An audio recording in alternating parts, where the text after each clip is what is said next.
乡亲啊，后日就是中秋节，一寡烘焙食材拢来起价，像这个大肠啊，一斤爱80块，比顶个月起7成；还佫有这个番麦，顶个月一斤50块，即马爱60块。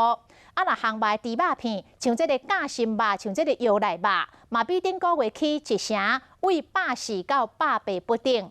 建议咱的乡亲会当改行鸡肉，或者是买绩效较稳定的带壳的卡贝笋，或者是番薯等等。 安尼才袂去互中秋节贵着。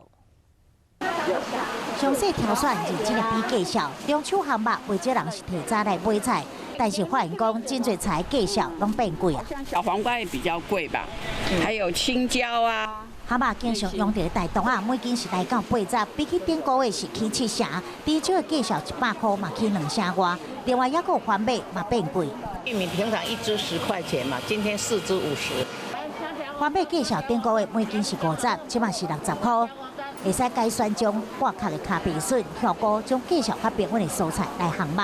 另外烘肉煮甲肉片，因为猪肉价小起，这肉丝肉、腰内肉每台斤价小嘛对140块到180拢有，比起顶个月嘛贵1成。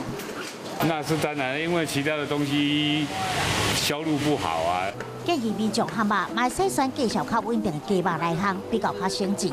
要提醒的是，公有市场卖完中秋这天14开始连续3天的假期，旧历的15月娘上光，16是上圆，所以上圆是落伫9月14。只是用目睭看，差距袂伤大。3天的连假，民众拢会使抬头欣赏美丽月娘。